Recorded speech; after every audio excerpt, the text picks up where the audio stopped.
क्या जग उठा है चंद्रयान-3 का विक्रम लैंडर। सभी भारतीयों को जिस दिन का बेसब्री से इंतजार था वह दिन 22 सितंबर 2023 जब विक्रम लैंडर जाग उठेगा और फिर से अपना काम करने लगेगा। वो दिन बीत चुका है, लेकिन लोगों को अब तक चंद्रयान-3 के जागने की कोई खबर नहीं मिली है। जो चंदा मामा को देखकर हम चैन की नींद सोते हैं, आज उसी चांद पर हमारे विक्रम और रोवर गहरी नींद सो रहे हैं। क्या विक्रम लैंडर चांद के एक्सट्रीम ठंडे गर्म टेम्परेचर में नष्ट हो चुका है? क्या होगा अगर विक्रम लैंडर नहीं जगेगा? आइए जानते हैं और समझते हैं इस वीडियो में। चंद्रयान-3 ने विक्रम लैंडर को 23 अगस्त को चांद के साउथ पोल पर उतारकर इतिहास रच दिया था। इसी के साथ साथ विक्रम लैंडर और रोवर ने अपना काम चालू कर दिया था।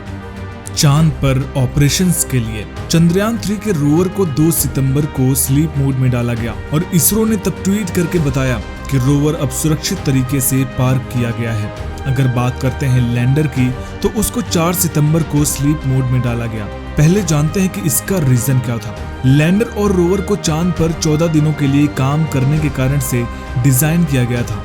चंद्रयान-3 का मेन एम था चांद के सरफेस पर सॉफ्ट लैंडिंग करके 14 दिनों तक चांद की जानकारी जमा करके साइंटिस्ट को भेजना। इनमें से लगभग 12 दिनों तक लैंडर और रोवर ने चांद पर फंक्शनिंग की। रोवर ने सिर्फ 2 सितंबर तक ही 100 मीटर से भी ज्यादा दूरी पूरी कर ली थी।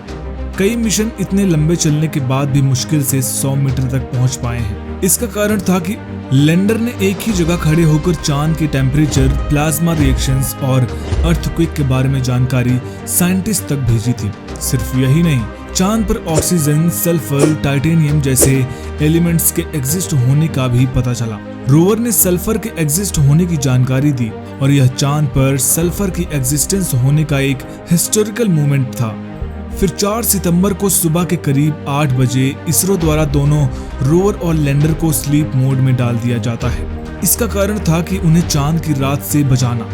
इसरो के former chief minister Kiran Kumar ने बताया कि रात होने के 2-3 दिन पहले ही उन्हें स्लीप मोड में डाल दिया जाएगा।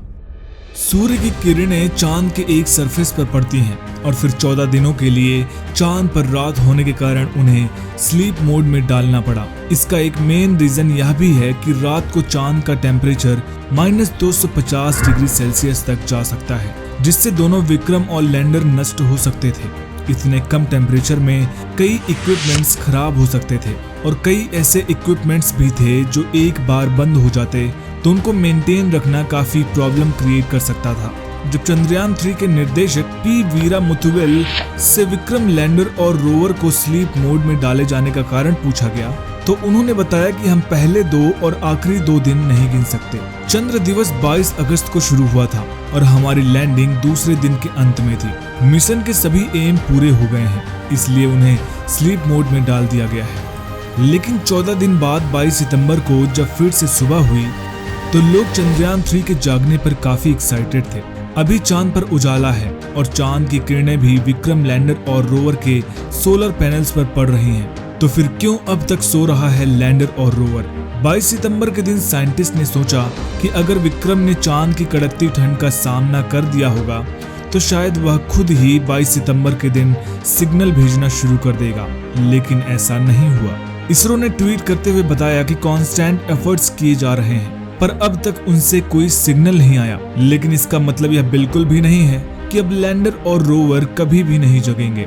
धरती के 28 दिन चांद के 1 दिन के बराबर होते हैं और चांद में 14 दिन की रात बहुत भारी साबित होती है। विक्रम और रोवर की जगह कोई और भी इलेक्ट्रॉनिक डिवाइसेस के लिए ऐसी कड़कती ठंड से सामना करना बहुत मुश्किल हो सकता है। साइंटिस्ट्स को इसके बारे में पता था और उन्होंने यह इंफॉर्मेशन भी दी थी कि स्लीप मोड में डालने से पहले विक्रम को पूरी तरह से चार्ज कर दिया गया है और उसके अंदर के सभी फंक्शंस को बंद कर दिया गया है ताकि वह 14 दिन बाद फिर से जागकर अपने ऑपरेशंस चालू कर सके।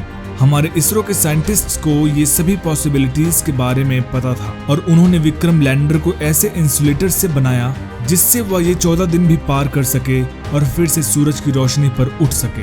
20 सितंबर को चांद पर सुबह हो चुकी थी और 22 सितंबर से सारे भारतीय विक्रम से सिग्नल की उम्मीद करके बैठे हैं। साइंटिस्ट का विक्रम को 22 सितंबर के दिन सिग्नल ना भेजने का कारण यह था कि 14 दिन इतने लो टेम्परेचर में सरवाइव करने की वजह से विक्रम के सारे ऑपरेशंस बंद थे। लेकिन अब जब वहां धूप है और विक्रम और रोवर अपने ओरिजिनल स्टेट में हैं, तो अब बस विक्रम से सिग्नल कनेक्ट करने की राह देखी जा रही है। 22 सितंबर को धरती से भी चांद दिखने लग गया था, जिससे सिग्नल मिलना थोड़ा आसान हो सकता था। जब विक्रम और रोवर ने चांद पर खोज शुरू की थी, तब चांद का तापमान केवल 20 से 35 डिग्री सेल्सियस था। यहाँ काफी डर का माहौल है और भारत में सभी की नजरें सिर्फ विक्रम से सिग्नल की प्राप्ति की ओर टिकी हुई है। हमारे साइंटिस्ट आशा कर रहे हैं कि जैसे चाइना के लैंडर चैंग्स 4 और रोवर यूतु 2 चांद में रात का सामना करके जग उठे थे, उसी तरह हमारा चंद्रयान 3 भी जग उठेगा। भले ही लैंडर और रोवर डिजाइन किए गए थे चांद के लो टेम्परेचर से टक्कर का मुकाबला करने के लिए, लेकिन हाल ही के इंटरव्यू में farmer ISRO chairman AS Kiran Kumar ने अपने कंसर्न शेयर किए हैं लैंडर और रोवर के जागने के संबंध में। उनके हिसाब से चंद्रयान 3 मिशन की बैटरीज का इतने एक्सट्रीम टेम्परेचर में सरवाइव करना काफी मुश्किल हो सकता है। -200 डिग्री सेल्सियस से -250 डिग्री सेल्सियस तक का टेम्परेचर सहन करने के बाद शायद ही वो नॉर्मल फंक्शनिंग कर पाए। लेकिन फॉर्मर इसरो साइंटिस्ट तपन मिश्रा के अकॉर्डिंग विक्रम और रोवर ओरिजिनली सिर्फ 14 दिन तक काम करने के लिए ही बनाए गए थे। उनका कहना है कि अगर लैंडर और रोवर पहले 14 रात पार कर जाते हैं, तो वे फिर आगे जाकर काफी 14 रातें पार कर सकते थे और फिर वो चांद पर आराम से 6 महीने से 1 साल तक काम कर पाता, जिससे हमें काफी सारी डिस्कवरीज करने का मौका मिलता और काफी सारी नई चीजें जानने को मिलती। लैंडर और रोवर के लिए सूर्य के प्रकाश का काफी इंपॉर्टेंस है, क्योंकि वे सिर्फ उससे ही फिर से फंक्शनिंग कर पाएंगे। क्या होगा अगर चंद्रयान 3 कभी नहीं जगेगा? क्या चंद्रयान 3 फिर से जागकर चांद पर पानी की खोज कर पाएगा? अभी तक कोई सिग्नल नहीं आया है और पूरा भारत एक उम्मीद पर जी रहा है कि चंद्रयान 3 जरूर जगेगा और फिर से काम करेगा। स्टडीज के अकॉर्डिंग चांद के इतने एक्सट्रीम टेम्परेचर में कोई भी plastic material, carbon power material और इलेक्ट्रिसिटी काम नहीं कर सकती। तपन मिश्रा ने कहा कि अगर रोवर नहीं जगता है और लैंडर भी जग जाता है, तो यह एक मिरेकल से कम नहीं होगा। अगर दोस्तों रोवर और लैंडर नहीं जगते हैं, तो वे भारत के राजदूत के रूप में चांद पर भारत का झंडा ऊंचा करेंगे।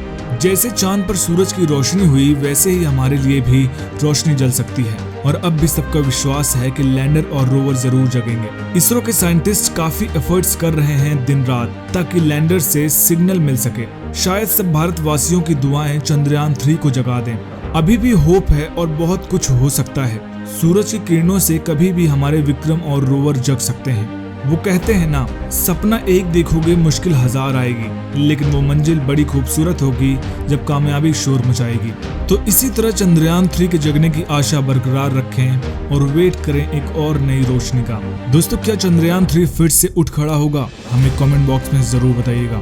और ऐसे ही और वीडियोस पाने के लिए इस चैनल को सब्सक्राइब जरूर करिएगा और इस वीडियो को लाइक और शेयर करना मत भूलिएगा।